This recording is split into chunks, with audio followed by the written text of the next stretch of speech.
குழந்தைங்களுக்கு தேன் தரலாமா? அப்படி குடுக்கிறதா இருந்தா எப்போத்துலேருந்து குடுக்கலாம்? ஸோ அதனால எதுவும் டிசீஸ் காஸ் பண்ணுமா? அப்படிங்கிறது நெறைய பேரோட டவுட். ஸோ அத பத்தி தெரிஞ்சுக்கணும் அப்படின்னா இந்த வீடியோவ ஸ்கிப் பண்ணாம பாருங்க. ஃபர்ஸ்ட்டு தேன் தரலாமா அப்படின்னா கண்டிப்பா தரலாம். 1 இயர்க்கு பிலோவில் உள்ள குழந்தைங்க, அதாவது 6 மந்த் பேபிலேருந்தே தேன் கொடுக்க ஆரம்பிக்கலாம். அந்த தேனை எப்படி கொடுக்கலாம்? ரா ஹனியாக கொடுக்க வேண்டாம். ஸோ ஒரு சித்தா மெடிசன் எடுக்கிறீங்க, இல்லை சப்போர்ட்டிவாக ஏதாவது மெடிசன்ஸ் கொடுக்குறீங்க அப்படின்னா அந்த மெடிசனோட சேர்த்து நம்ம வந்து தேன் கொடுக்கலாம். ஸோ அதே மாதிரி நம்ம சமைச்சு கொடுக்குற உணவில் உங்களுக்கு சர்க்கரைக்கு பதிலாகவும் நம்ம வந்து தேனை ஆட் பண்ணி கொடுக்கலாம். இல்லை எனக்கு பயமாக இருக்குது, தேனால் இன்ஃபெக்ஷன் எதுவும் காஸ் பண்ணிடும் அப்படின்னு பயமாக இருக்குது அப்படின்னா நீங்கள் வந்து தேனை கொஞ்சமாக ஒரு பாத்திரத்தில் போட்டு நல்லா சூடு பண்ணிவிட்டு அந்த தேனை வந்து யூஸ் பண்ணிக்கலாம். ஸோ இப்படி பண்ணும்போது இன்ஃபெக்ஷன்ஸ் வந்து கம்மியாயிடும், எந்த இன்ஃபெக்ஷனும் காஸ் பண்ணாது குழந்தைங்களுக்கு. ஸோ அதுக்கு முன்னாடி 6 மந்த்ஸ்க்கு முன்னாடி உள்ள குழந்தைங்களுக்கு தேன் தரலாமா அப்படின்னா ரா ஹனியாக கொடுக்க வேண்டாம். 3 மந்த்ஸ் உள்ள பேபிலேருந்தே நம்மளோட சித்தா மெடிசன் கொடுக்கும்போது அது கூட சேர்த்து நம்ம தேன் தாராளமாக தரலாம். ஸோ எந்தெந்த டிசீஸ்க்கெல்லாம் தேன் வந்துட்டு நல்ல ஒரு ஹீலிங்கை கொண்டு வரும் அப்படின்னா ரெஸ்பிரேட்டரி டிஸார்டர்ஸ், அதாவது சுவாச சம்மந்தப்பட்டமான ப்ராப்ளம்ஸ்க்கு நம்ம வந்து தேன் கொடுக்கலாம்.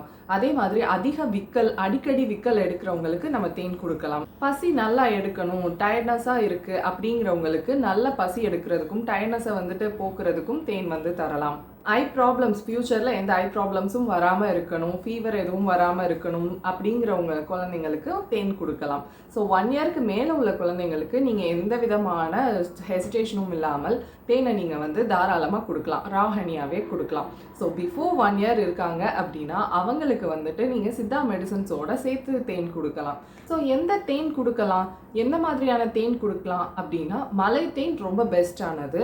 ஸோ மலை தேன் நம்ம வந்து கொடுக்குறப்போ நம்மளோட இன்ஃபெக்ஷன்ஸு, அதுவும் மெயினாக ரெஸ்பிரேட்டரி டிஸார்டர்ஸ் எல்லாமே வந்துட்டு பக்காவாக க்யூர் ஆகும். ஸோ ஒன்ஸ் அவங்களுக்கு தொண்டையில் புண்ணு இருக்குது, அந்த புண்ணு வந்து அதிகமாக இருமி புண்ணு வருது அப்படின்னா அவங்களுக்கு அது எல்லாமே நல்லா ஹீல் கொடுக்கும்.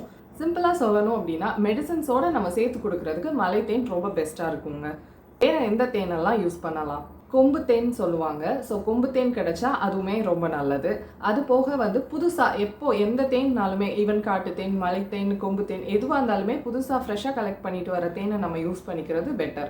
ஸோ பழைய தேனை யூஸ் பண்ணுறதை அவாய்ட் பண்ணிக்கணும். அதுவும் ஒரு மாதிரி கிறிஸ்டலைஸ்ட் ஆகி ஒரு மாதிரி ஒயிட் கலர் ஃபார்மேஷன் இருக்குது அப்படின்னா அதை கண்டிப்பாக நீங்கள் வந்து எடுத்துக்கக்கூடாது. கம்பல்சரியாக குழந்தைங்களுக்கும் அதை கொடுக்கக்கூடாது. ஒன்ஸ் நீங்கள் வந்துட்டு மலை தேன் இல்லை எந்த கொம்பு தேன் அந்த மாதிரி வாங்கி கொடுக்குறீங்க அப்படின்னா அது வந்து ஒரிஜினல் ஹனியா அப்படிங்கிறத நல்லா டெஸ்ட் பண்ணிவிட்டு செக் பண்ணிவிட்டு நீங்கள் குழந்தைங்களுக்கு கொடுங்க. உங்களுக்கு மலை தேன் வேணும் அப்படின்னா நீங்கள் கீழே தெரிகிற இந்த வாட்ஸ்அப் நம்பருக்கு கால் பண்ணி இல்லை மெசேஜ் பண்ணி உங்களோட ஆர்டரை ப்ளேஸ் பண்ணிக்கலாம். தேங்க்யூ.